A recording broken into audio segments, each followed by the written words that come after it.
जी। शुरू करते हैं।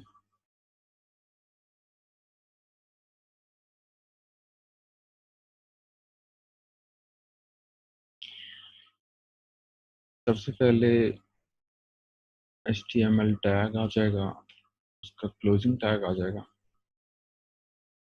ठीक है।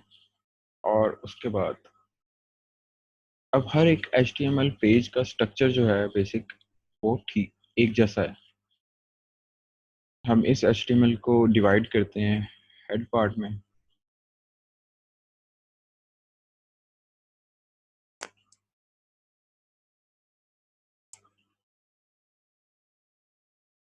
बॉडी,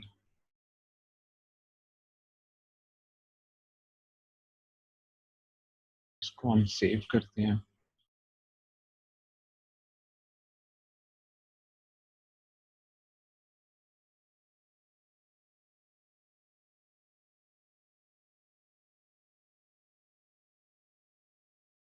ये है हमारी डेस्कटॉप HTML,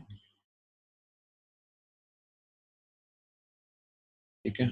इसको हमने सेव किया है डेस्कटॉप पे।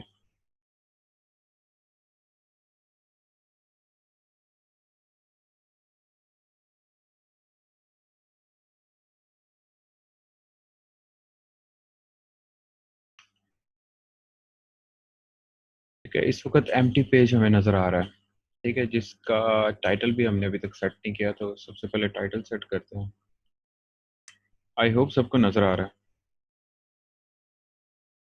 जी सर।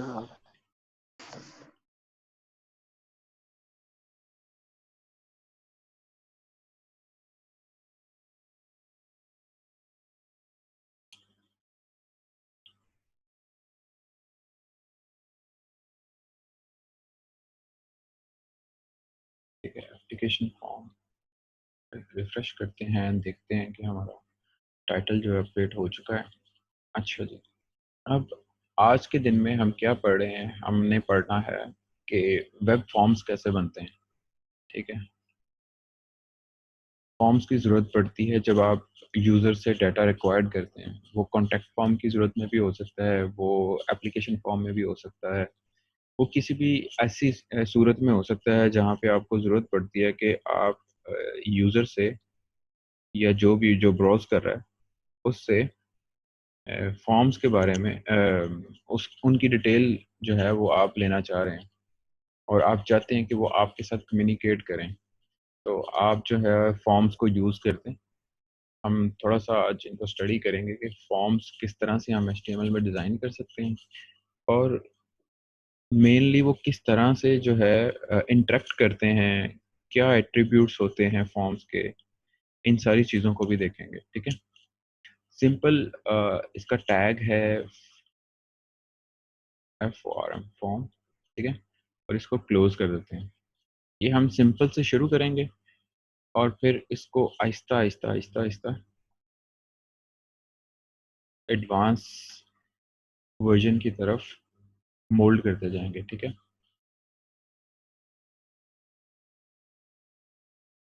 सेव करते हैं, रिफ्रेश करते हैं, अभी तक कोई चीज़ जो है हमारे पेज पे आपको नज़र नहीं आ रही है। अगर आप इसका सोर्स कोड भी देखते हैं तो हमारा कोड जो है वो विजिबल है हमारे पेज के ऊपर, ठीक है। नेक्स्ट ये करते हैं, इसका एक और जो है वो टैग होता है, वो बेसिकली फॉर्म्स का टैग होता है। वो फॉर्म्स के अंदर भी लिख सकते हैं, बाहर भी लिख सकते हैं, लेकिन बाहर लिखने का उसका मकसद जो है वो नहीं रहता है। उसकी रीज़न ये है कि फॉर्म इनकैप्सुलेट करता है इन इनर टैग्स को और बताता है कि इनको कहाँ सेंड करना है, ठीक है। अभी के लिए इतना समझें कि फॉर्म के अंदर, फॉर्म टैग के अंदर हम इनकैप्सुलेट करते हैं फर्दर टैग को, जो बेसिकली इनपुट टैग्स हैं।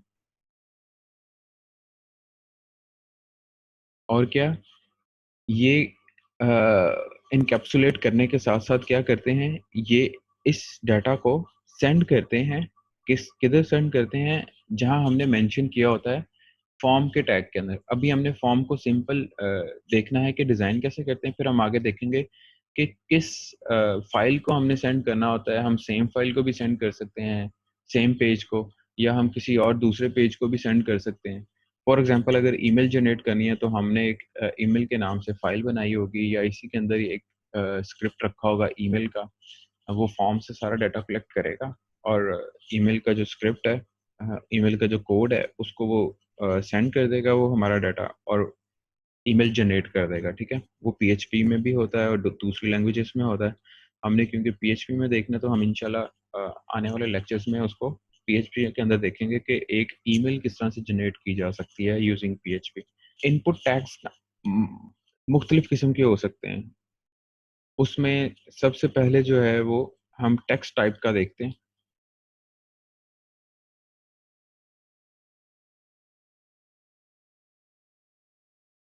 टेक्स्ट, और साथ में इसको क्या करते हैं हम, इसको कर देते हैं क्लोज। अभी हमने एक सिंपल इनपुट जो है उसकी टाइप रखी है टेक्स्ट। अब आप देखें कि आपके पेज के ऊपर क्या चेंज आता है। अब एक बॉक्स आपको नज़र आ रहा है, उस बॉक्स के अंदर आप टाइप कर सकते हैं।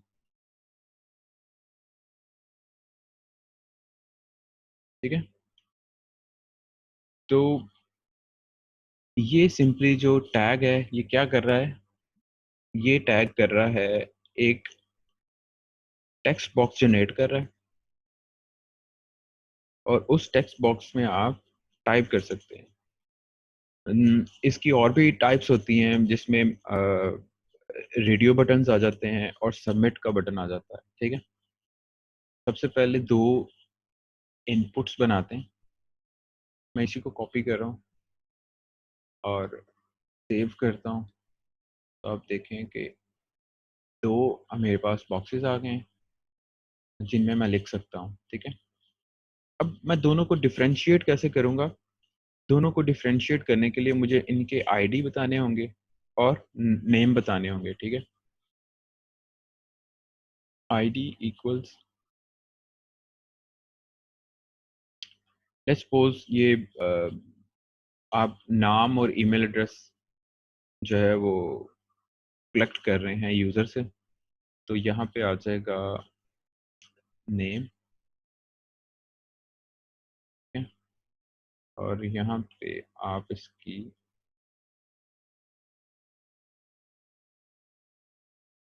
अच्छा इसको हम थोड़ा सा चेंज कर लेते हैं क्योंकि इसका एट्रीब्यूट एक नेम के नाम से भी होता है, तो हम सी नेम कर देते हैं, कंप्लीट नेम। और यहाँ पे भी इसका नाम सी नेम रख देते हैं। ठीक है, अब इन दोनों एट्रीब्यूट से जो अपीयरेंस है बॉक्सेस की, उसको कोई फर्क नहीं पड़ेगा। ठीक है, फर्क क्या पड़ेगा,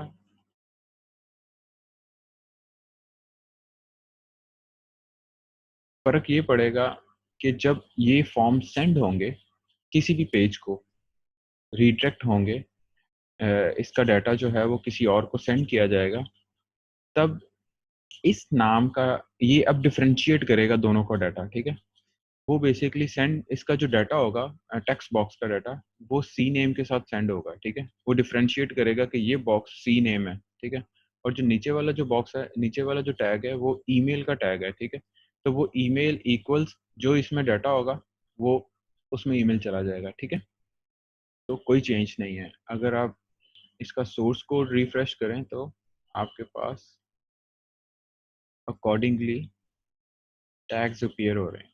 अब नेक्स्ट देखते हैं कि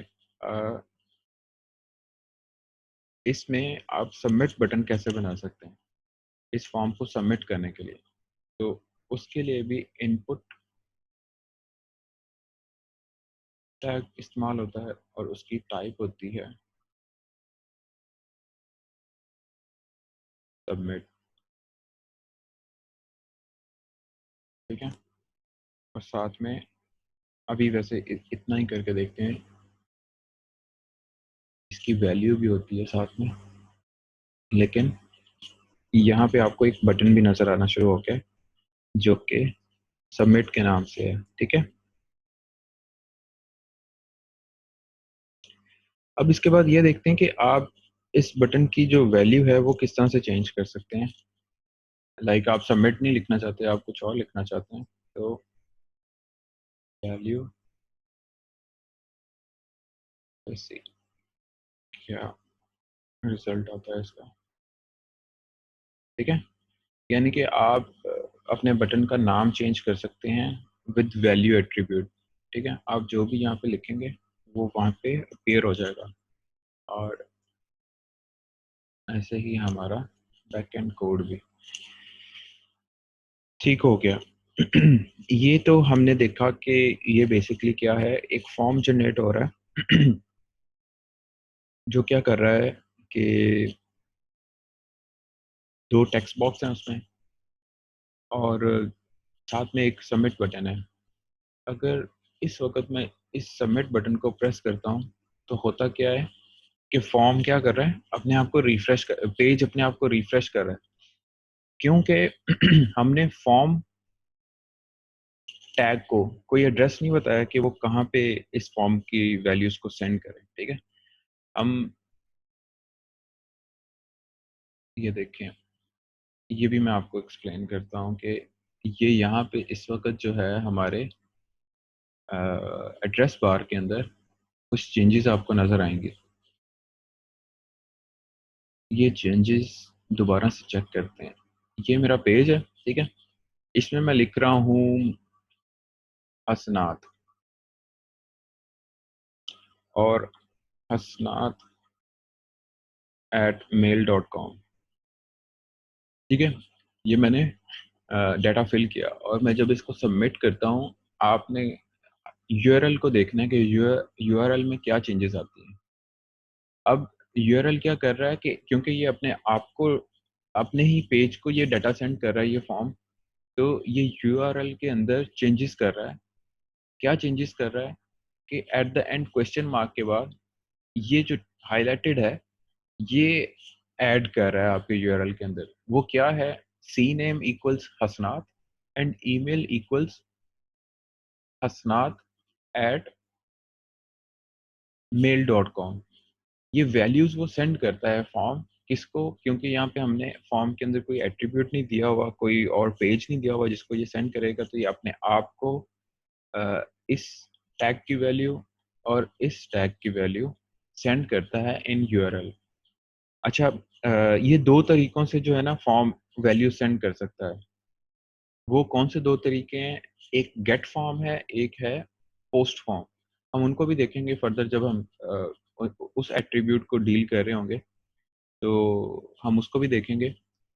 हम फॉर्म कैसे बना सकते हैं, हम फॉर्म टैग को यूज़ करेंगे और फॉर्म टैग को क्लोज कर देंगे, और बाकी जो फॉर्म के एलिमेंट्स हैं, जो इनपुट फील्ड्स हैं, वो बेसिकली हम उस फॉर्म के अंदर इनकैप्सुलेट करवाएंगे, ठीक है। किस तरह से कि इनपुट टैग बेसिकली यूज़ होता है, और उसकी टाइप क्या होती है, टेक्स्ट, और फिर आईडी और नेम। आईडी बेसिकली मैं अभी आपको बताता हूँ क्यों यूज़ होता है, और नेम आपका वेरिएबल नेम होता है जो आप इस टैग को असाइन करना चाहते हैं, आप उसका वेरिएबल नेम यहाँ पे नेम के अंदर मेंशन कर देते हैं। टाइप का पता चल गया कि ये टेक्स्ट बॉक्स होगा, ठीक है। और इसको मैं छोटा, टेक्स्ट बॉक्स होगा, और नेम से पता चल गया कि ये वेरिएबल होगा। अब नेक्स्ट ये कि ये कैसे पता चलेगा यूज़र को कि ये जो है, यहाँ पे मैंने नाम लिखना है और यहाँ पे मैंने ईमेल आईडी लिखना है। तो उसके लिए हम यूज़ करते हैं लेबल, ठीक है। लेबल टैग को यूज़ करते हैं। मैं यहाँ पे लिख लेता हूँ, वैसे हम उसके साथ ही लिखते हैं ताकि हमें बाद में कंफ्यूजन ना हो। इसका एक एट्रीब्यूट होता है फॉर। फॉर ये बताता है कि किस आईडी के ऊपर जो है, किस आईडी के लिए ये लेबल है, ठीक है। लेबल से आपको टैग से ही पता चलता है कि ये जो किसी ना किसी चीज़ का लेबल है, ठीक है। तो ये किसका लेबल है, ये इस आईडी का लेबल है,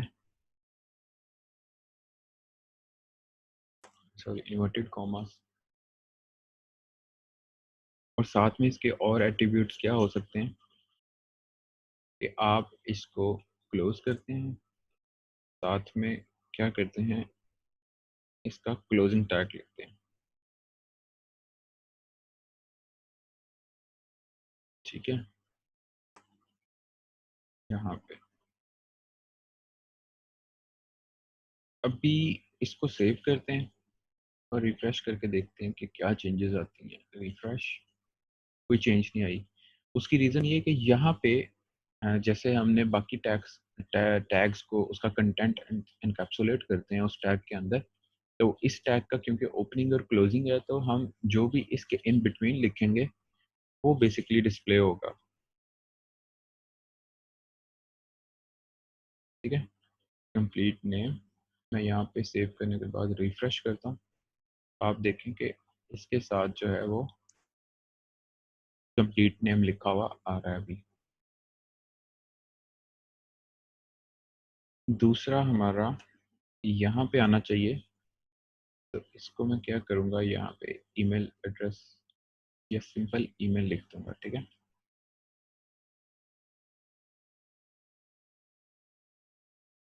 क्योंकि हमारा पेज, क्योंकि मैंने उसको लिमिटेड किया हुआ है शेयर करने के लिए, अदरवाइज अगर मैं इसको एक्सटेंड करता हूँ तो वो उसके आगे ही आएगा।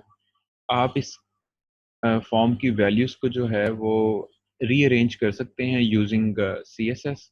और दूसरा एक और तरीका भी होता है, वो ये होता है कि अगर आप इसको नेक्स्ट लाइन पे लेके आना चाहते हैं, तो एक छोटा सा टैग होता है, वो क्या करता है कि लाइन को ब्रेक करता है, ठीक है।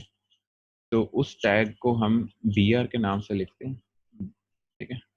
ये टैग क्या कर रहा है, ये टैग आपकी लाइन को ब्रेक कर रहा है, ठीक है। जी सलमान, यहाँ पे सेव करके इसको रिफ्रेश करते हैं और एक BR जो है वो यहाँ पे भी यूज़ करते हैं, ताकि आपका जो ओके का बटन है वो नीचे आ जाए।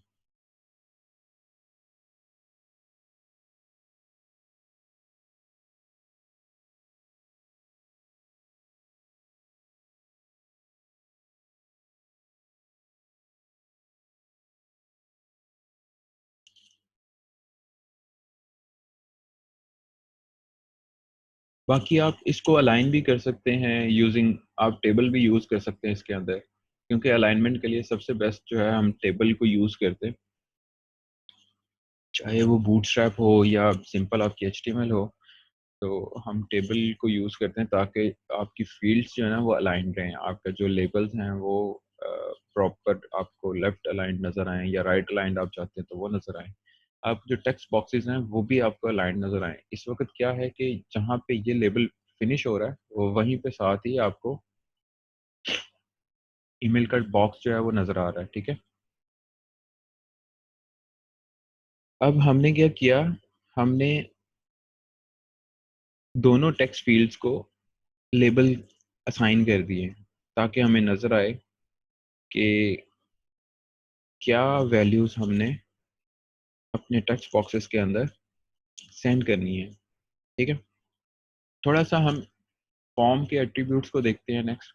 इसको रिफ्रेश करते हैं, इसमें वैल्यूज़ पुट करते हैं और दोबारा देखते हैं कोई चेंज आता है हमारे हेडर के अंदर।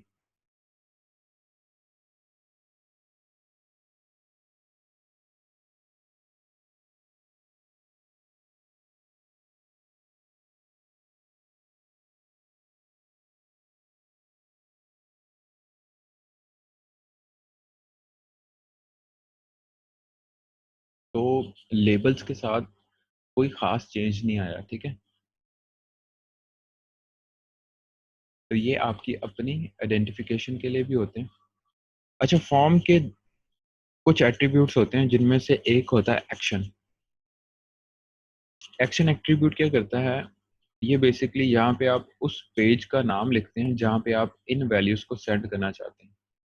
मैं सेंड करना चाहता हूँ, let's suppose to email dot PHP लिख देता हूँ उसकी एक्सटेंशन, ठीक है। अभी मैं इसको सेव करता हूँ और देखता हूँ कि क्या होता है। मैं दोबारा से यहाँ पे फिल करता हूँ वैल्यूज़ को,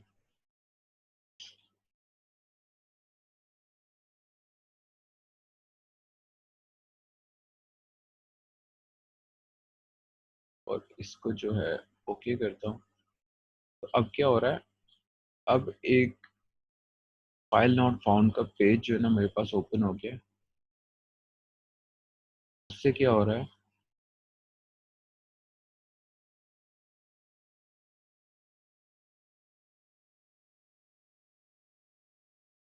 उससे क्या हो रहा है,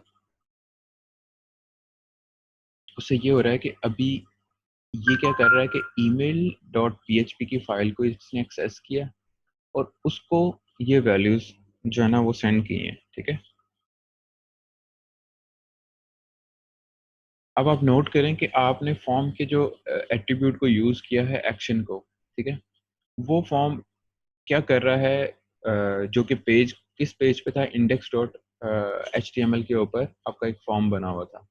आप जब सबमिट करते हैं आफ्टर फिलिंग द फॉर्म, तो वो किसको अप्रोच करता है, वो एक तो ओपन करता है फाइल कौन सी, email डॉट php, साथ में उसको वैल्यूज भी असाइन करता है, जैसे कि हाईलाइटेड है कि email dot php question mark, उसका वेरिएबल नेम, साथ में उसकी वैल्यू, एंड फिर ईमेल और फिर उसकी वैल्यू, ठीक है।